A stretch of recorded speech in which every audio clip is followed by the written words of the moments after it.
Hello, Star Wars Galaxy of Hero players. This is Anditesh Ordo. I just got done recently recording a video about the kits of Rose and Admiral Haldo, so we will actually reveal the patch notes. Weirdly enough, they were actually up, so I checked it, and I'm like, I might as well record them while I have it up, and let's go ahead and get into it. So, new characters, Hold On to What You Love is a line that Rose used. So we got two new female characters. Like, I'm okay with female characters. I have nothing against them, but I personally, like I said in the last two videos I made, the kits of Amelin Haldo and the Akbar video, that I feel like she should have been used somewhere else, or she shouldn't have existed, something like that, because the whole scene with Haldo, they should have had Admiral Akbar. I would have felt it would have been more impactful. But for the most part, the characters in this game, but they're created, so we can't change that fact. But the characters that are built into this game, these two, Haldo and Rose, they are really really good. So, join the fellow heroes in the holo table, a seasoned resistant tank, while Rose is a fierce attacker who can stun and debuff, so be ready for them. So the events, Spark of the Resistance, January 27th, and that is Saturday. Wow.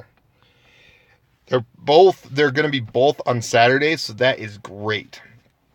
So when I wake up, I will be able to do these marquee events and go woohoo, right? So, we got a shard shuffle. Woohoo! Shard shuffle time.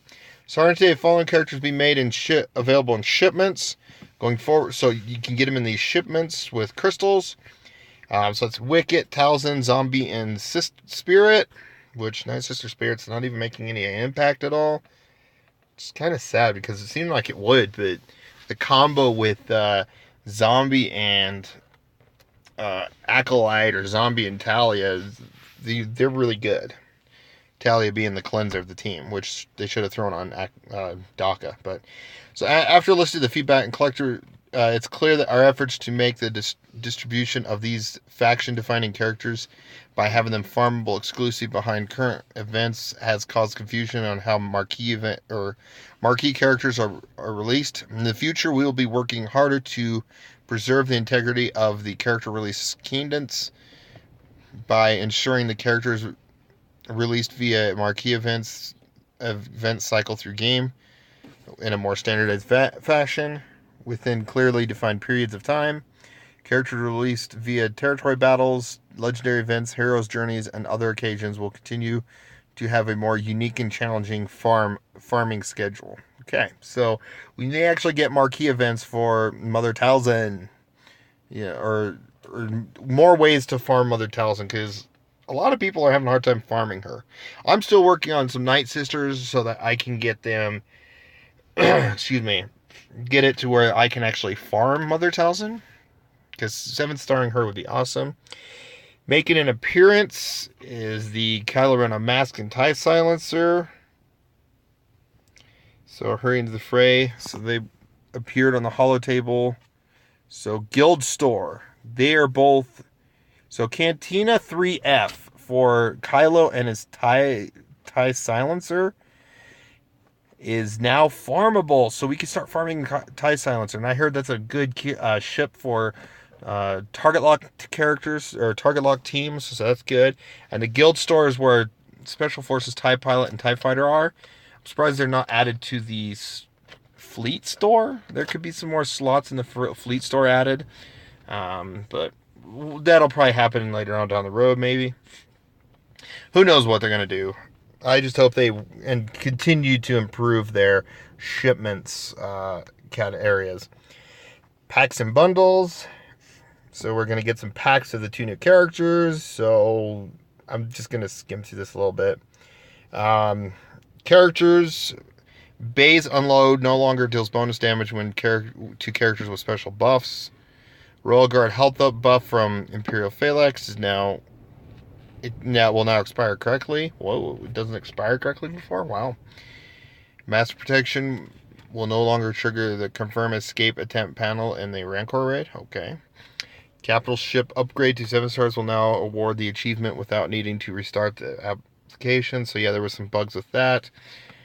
So yeah, there's a lot of different bugs. Territory War fixed the issue where there's a typo in the details tab, and defeat opponents in Territory War will now properly update. Yeah, this last Territory War that we had, not the one that's currently going on now, a few days ago, we'd beat a team, and the team would disappear, but the number, like 23 out of 23, it would stay the same. It's like, but we defeated it. So there was a bug there, but they fixed it. So they fixed some language issues. And so what's ahead?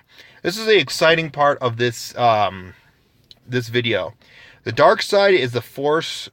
Dark side of the Force is a pathway to many abilities some consider to be unnatural. The Palpatine line from what's it called? From Revenge of the Sith, when he's trying to convince Anakin Skywalker to join the dark side. Yeah, that is a line from Palpatine. So does this mean we're actually going to get a Palpatine rework? I'm hoping so. I really am hoping so that we do. Because Palpatine needs a rework. He needs 2 Zetas. He's not. He's one of the only legendary characters that doesn't have a Zeta. Also on Imperial teams with the Imperial Probe Droid Palpatine combo. I'm sure once Palpatine's improved, that combo will become even more relevant and more powerful of an effect, but we'll see what happens. But this also means we might have actually Sith coming in. I don't know how I feel about that. I still feel like we should have a Bounty Hunter month and an Empire month before we have Sith, but at the same time, improving the Sith might actually make it more viable. I'm just hoping during the Sith event, if for sure this is going to be Sith, because it sounds like it's going to be Sith, that they rework SWGOH Oppress to have his brute ability cleanse Night Sisters. And maybe even have it to where Night Sisters are, or like maybe he has part of his unique says that Night Sisters, anything that's a Night Sister leadership or support would support Night Sisters. It also supports SWGOH. Could do that. Because SWGOH Oppress also was aligned with Night Sisters, but he's not a Night Sister, so it just has to be a worded unique, or maybe he gets a second unique ability. Who knows? But until then, we'll see what happens with SWGOH down the road. Now, I will say, I talked about it at the beginning, or in the middle of the last video with the 2 kits of Rose and Haldo, but I'm going to kind of discuss it again. There was a big rumor going around for the last couple of weeks or so talking about that February is going to be the month of Darth Revan. We're going to start seeing Darth Revan come out. But it's been confirmed in the last 48 hours that Revan is not coming out. It's going to be a different character that's been speculated. So there's a few options that it could be. So one, we could get the rest of the Triumvirate. So we get Darth Traya and Kreia with also Darth Sion. Maybe some smaller Sith characters that could be added in as a Sith Juggernaut, a Sith Marauder, a Sith Inquisitor. There's a few of those characters that from the Star Wars The Old Republic games that really would make sense to have in. Maybe the Sith Inquisitor is a Sith healer, and she does something a little different under a Nihilist-led team. Or, here's an idea, a Sith Inquisitor that heals like Barasafi does. The equalization. That would be phenomenal. So, there's a lot of options for this line of, the dark side has many pathways. Like right there, revealing those 4 Sith would be great. Also adding in Darth Bane as an option, Darth Sion, but unfortunately we're not getting Darth Revan. That would be a big fan favorite. Now, I would be okay if they're really planning on working on something to making Darth Revan a really, really, really viable character. But and they also want to make him done right. That's another reason. Also, they're probably also going to keep him for a time where the month, the game's starting to decline in players, and they need to find a way of bringing players back into the game. Bringing Darth Revan into the game would actually make that really a good option. So, and it was talked about in, I think it was like Arnold T's or Mobile Gamer's video. No, it was Arnold T yesterday. He did a video during the middle of the night. I actually watched it because I work Graves, and that's what he talked about is, once the game is starting to decline in players and whatnot, throwing in Revan, getting that hype up would bring players back into the game because it's a dark side character. A lot of people love dark side characters.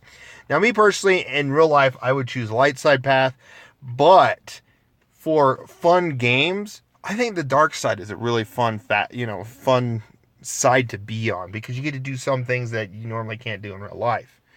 So I can see where that plays. So, but yeah, that's just my thoughts and opinions on dark side characters, or dark side Sith. I might do another video on Sith in the next 24 or 48 hours, and we'll see, how well I can get my predictions.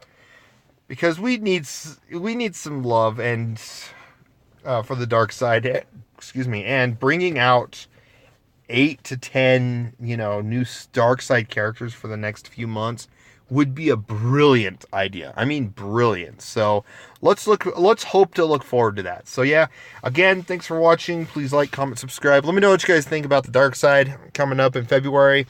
And again, let me know what you guys think about these 2 new characters. Will they be really good? Will they not?